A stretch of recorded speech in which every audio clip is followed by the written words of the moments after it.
President Donald Trump and former South Carolina Governor Nikki Haley square off today in the state's primary contest for the Republican presidential nomination. Christian Benavides reports from Columbia, South Carolina. Nikki Haley cast her ballot at a South Carolina polling site in her home state and vowed to stay in the race no matter the outcome. Donald Trump cannot win a general election. He won't. We can make him the primary nominee if we want to, but Republicans will lose come November. Former President Donald Trump is favored to win the Palmetto State's primary and move closer to securing the GOP nomination. We're going to win the election. We're going to win it big. We're going to win it bigger than ever before. After voting on Saturday, Haley called comments Trump made at a Black Conservative Federation gala Friday night disgusting. These lights are so bright in my eyes that I can't see too many people out there. But I can only see the black ones. I can't see any white ones, you see?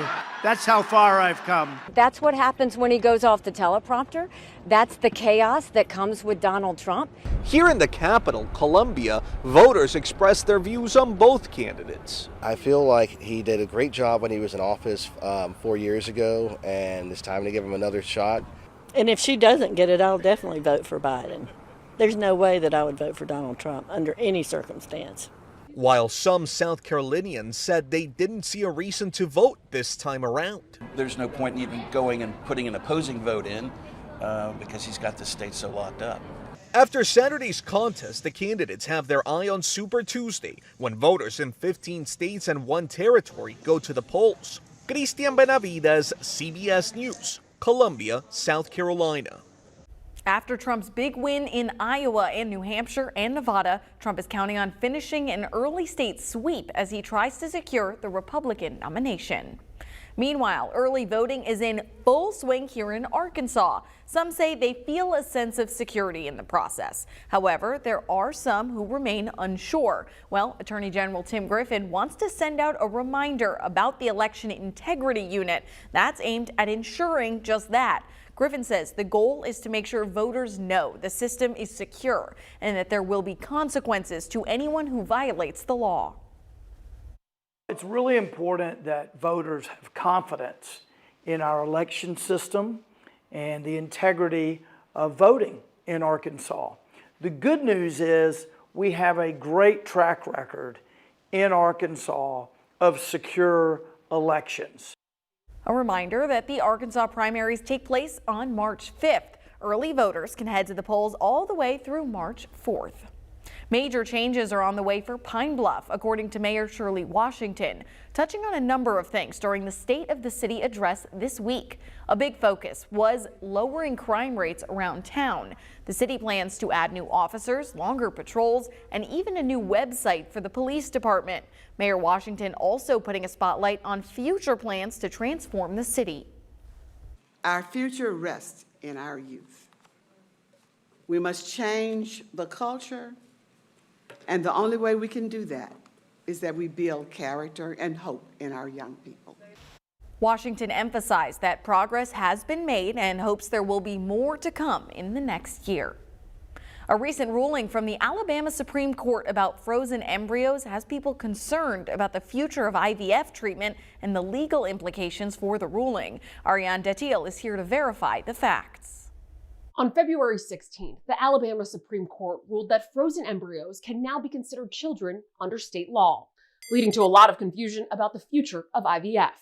Using these sources, we have verified answers to some of the top questions on how the Alabama Supreme Court ruling impacts IVF treatments in the state.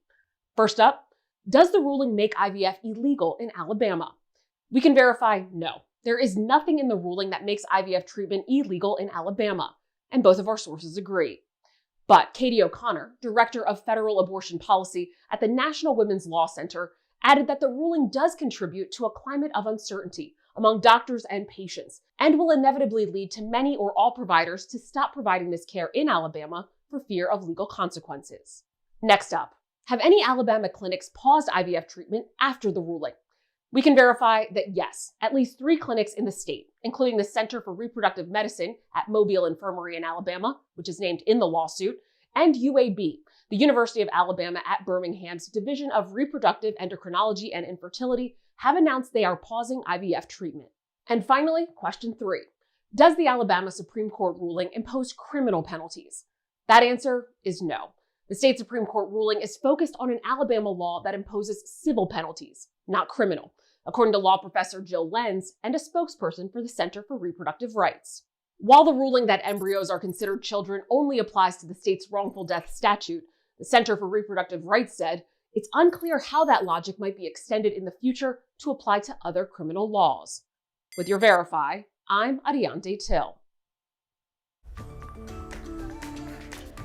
All right, check this one out. Today was the 20th annual UMS Mid-South Black Expo, a free event with health screenings and classes promoting Black-owned businesses. Also featuring their Mamma Van, a way to do mammograms outside the hospital. On top of the health screenings, you could visit the more than 100 vendors, connect with community leaders, enjoy delicious food, and have some live entertainment. We're going to have more tonight at 10 on the impact that expo has in the community. As we near the 1-year anniversary of the March 31st tornado, the Salvation Army is helping people prepare for any potential future disasters. Today, the organization hosted a training for volunteers who are a part of their emergency disaster service team. The training was an intro to the Salvation Army services for people to learn what's needed in times of crisis. What we're hoping today is that the volunteers learn enough about disaster services in the Salvation Army that they want to come and even learn more and maybe help us during times of disaster. The Salvation Army of Central Arkansas offices are on West Markham, and they've got information on future trainings as well as disaster relief.